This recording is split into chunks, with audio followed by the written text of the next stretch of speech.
Class 12th Flamingo textbook. The name of the chapter is Going Places. Going Places is written by A.R. Barton. This is a very interesting story that showcases the dreams, imaginations, and fantasies of teenagers. The main character of the story is Sophie, who belongs to a middle class family. Sophie wants to break out of her ordinary life to achieve something good, big, and exciting. She dreams of becoming a boutique owner, an actress, or a fashion designer in the future, and she loves living in her imaginary world. The story beautifully explains the difference between dreams and reality.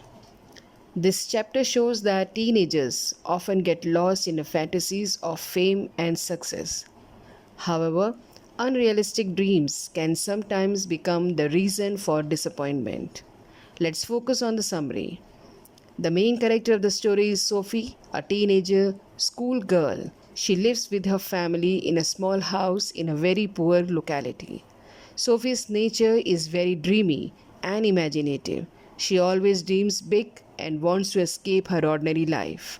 While returning from school, Sophie talks to her friend Jancy about her future plan. Sophie says that she will open a boutique in the future. Sometimes she talks about becoming an actress, and other times a fashion designer. Jancy listens to her, but she is a very practical girl. She knows that their family financial condition is not good enough to fulfill such big dreams easily.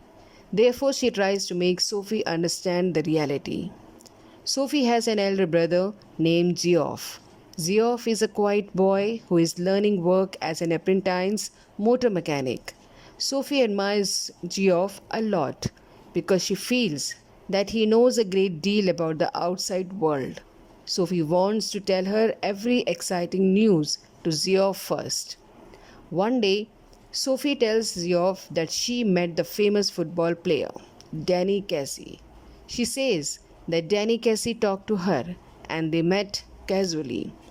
Geoff does not completely believe her, but he still listens to her quietly. Gradually, Sophie gets even more lost in her imagination. To make the story more interesting, she adds that Danny has promised to meet her again. When Sophie tells this to her family, her father and brother get very excited because Danny Casey is a well-known football star. At the dinner table, everyone starts talking about him. Sophie loved this attention. In reality, Sophie had never actually met Danny Casey. It was just her fantasy. She used to create imaginary stories to escape her boring life. A few days later, Sophie goes to a lonely place and waits for Danny Casey.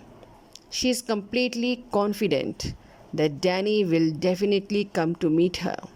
She keeps waiting for a few hours, lost in her dreams, but Danny doesn't come. Slowly, Sophie begins to feel sadness and disappointment. That is when she realized that her dreams were not reality. At the end of the story, the writer wants to show that teenagers often get lost in imagination and fantasies. Dreaming is not wrong, but understanding reality is also important. Unrealistic dream can cause disappointment later. The message of the story is that dreaming is good because dreams give us hope and motivation, but we should always stay connected with reality. Unrealistic fantasies can create disappointment and sadness in life. Thank you.